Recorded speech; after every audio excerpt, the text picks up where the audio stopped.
Les pavillons de complaisance maintenant. Il s'agit symboliquement de ce rectangle d'étamines qui flotte à l'arrière de ces navires marchands et qui font que les tankers et les cargos ont comme port d'attache Panama ou Monrovia, capitale du Libéria. En fait, quelques petits pays dans le monde donnent leur nationalité à des navires de toute origine, les mettant du même coup à l'abri des règlements contraignants et renvoyant tout recours à des tribunaux lointains aux lois imprécises.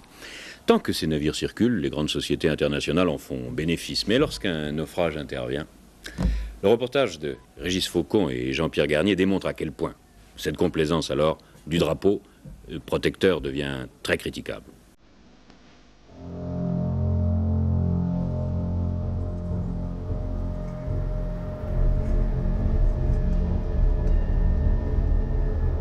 18 mars 1967, le Torrey Canyon s'échoue au large de la Cornouaille, le navire est libérien.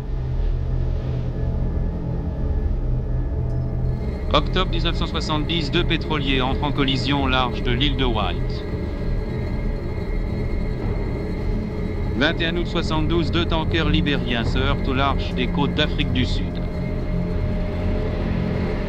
12 mai 76, un pétrolier explose au large de la Corogne en Espagne. 16 décembre 77, collision entre 2 pétroliers libériens au large du Cap. Et ainsi de suite, depuis le Torrey Canyon jusqu'à la Moco Cadiz, la liste est longue de ces catastrophes, souvent avec des victimes et toujours d'énormes dégâts. Partout un point commun, les navires battent presque toujours pavillon de complaisance, c'est-à-dire qu'ils appartiennent à des pays dont la législation, très souple, autorise tous les espoirs et aussi tous les abus. En fait, il s'agit d'une simple formalité qui relève du tour de passe-passe juridique.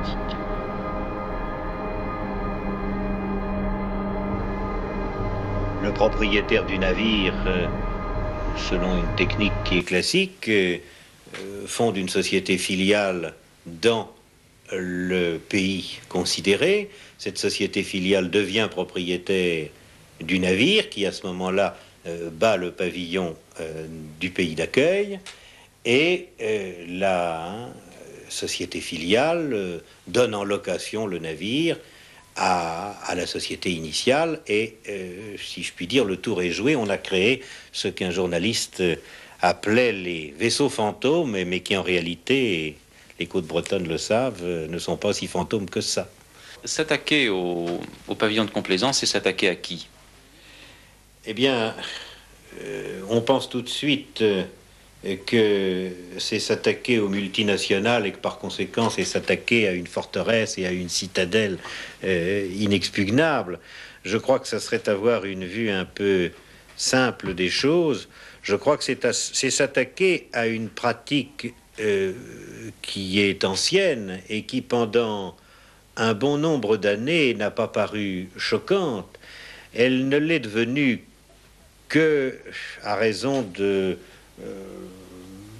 la construction de ces énormes pétroliers et qui, évidemment, chaque fois qu'un accident se produit, cause des dommages gigantesques. Et c'est cela qui, en définitive, a fait apparaître le côté un peu choquant, apparemment, des pavillons de complaisance.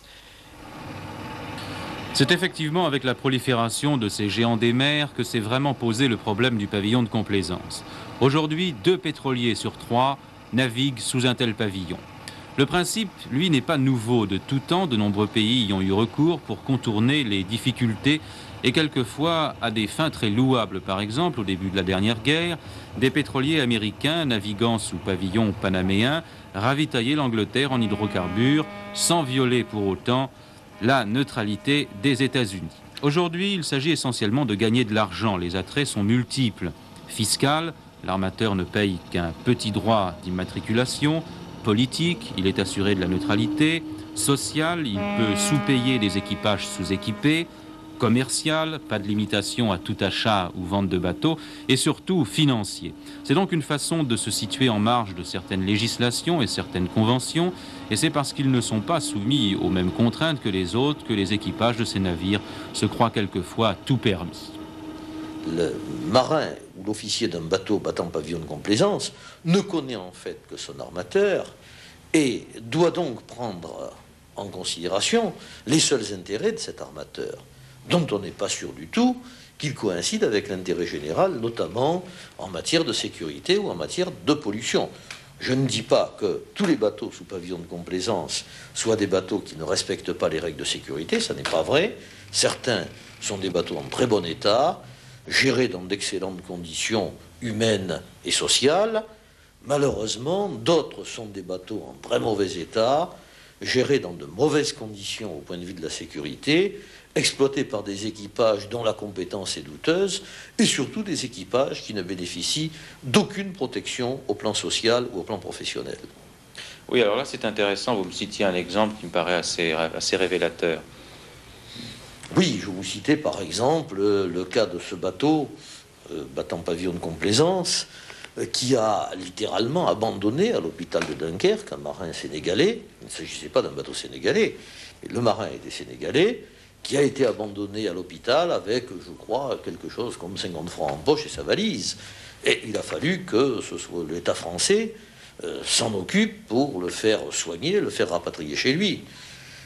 Voilà une chose qui ne serait pas pensable sous un pavillon français. D'abord parce que l'armateur, de par la loi, doit pendant 4 mois non seulement soigner le marin malade, mais le payer intégralement, ce qui représente une charge non négligeable pour l'armateur, et puis surtout parce que il existe l'administration des affaires maritimes, l'administration consulaire, qui dans n'importe quel port du monde peut protéger un marin contre un ajustissement abusif d'un armateur. Les pays à pavillon de complaisance sont le plus souvent des pays en voie de développement, quelquefois très pauvres, et quelquefois de simples enclaves disposant d'un statut particulier. Pêle-mêle, Chypre, Macao, Panama, la Somalie ou comme ici Hong Kong. Les spécialistes vous diront qu'il y a de bons et de moins bons pavillons de complaisance. Le plus sérieux dans ce domaine semble être le Libéria, petit pays de la côte occidentale d'Afrique dont la capitale est Monrovia. Il est mal connu malgré, à moins que ce soit à cause de ses 150 années d'indépendance. Fondé par une poignée d'esclaves noirs revenus des États-Unis au siècle dernier, il pratique depuis longtemps la politique dite de la porte ouverte et les intérêts américains surtout y prospèrent allègrement. La flotte libérienne est officiellement la première du monde et pourtant la plupart des bateaux qui la composent n'ont jamais touché le port de Monrovia. Les Libériens, par la voix de leur jeune et dynamique ministre des Affaires maritimes, défendent tant bien que mal leur politique. Les pays ont le droit d'établir les lois qu'ils jugent bonnes pour leur existence. C'est ainsi qu'en 1948, le Libéria a créé une cour maritime autorisant l'enregistrement de ces bateaux. C'est notre droit souverain en tant que pays. Nous reconnaissons en même temps que nous devons nous sentir concernés. Nous devons avoir les meilleures garanties, nous ne compromettons pas la qualité des navires en ce qui concerne la sécurité par exemple. Dans les instances internationales, le Libéria s'est toujours fait l'avocat des meilleures normes de sécurité, notamment pour la pollution.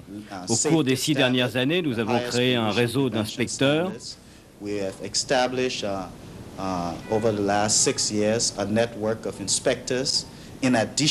En plus, tout navire, avant d'être enregistré au Libéria, doit être reconnu par les grandes sociétés internationales de classification, comme le bureau Veritas, qui est français.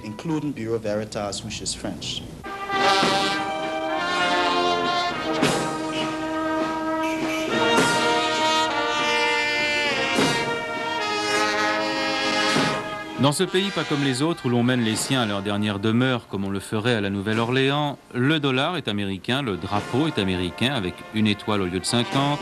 Le système politique est calqué sur le système politique américain, mais là s'arrête la comparaison. On peut se demander ce que le pavillon de complaisance apporte à ce véritable petit cousin africain de l'oncle Sam.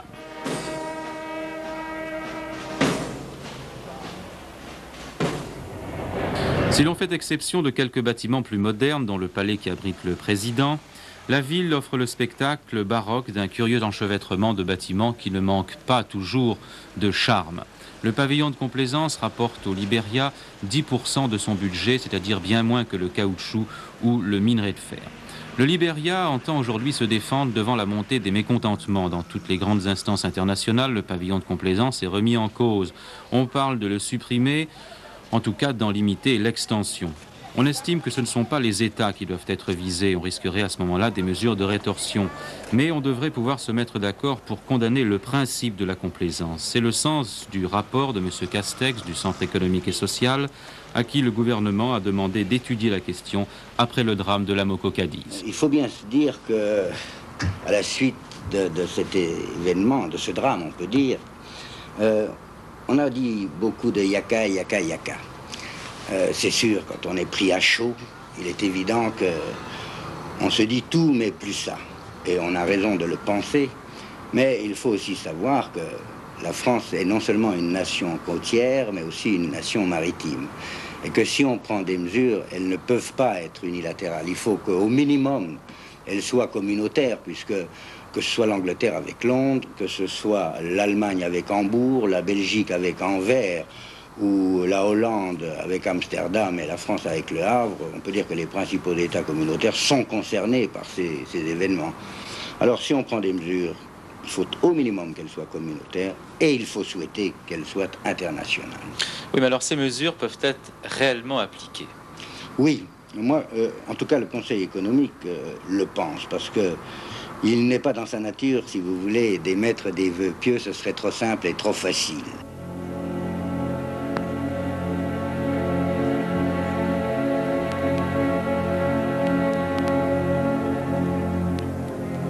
De toute évidence, le capitaine du navire battant pavillon de complaisance n'est pas seul maître à bord après Dieu, comme on dit. Quand il doit consulter son armateur à Chicago avant d'agir, comme cela s'est passé dans le cas de la Moko Cadiz, on mesure les dangers du système, un système que chacun voudrait condamner, mais qui arrange apparemment trop de monde pour qu'on puisse voir intervenir très vite des mesures importantes. Ce n'est pas un hasard d'ailleurs si les Libériens, non sans un certain humour peut-être involontaire ou un certain réalisme comme vous voudrez, ignorant le terme de pavillon de complaisance, préfèrent parler du pavillon de nécessité.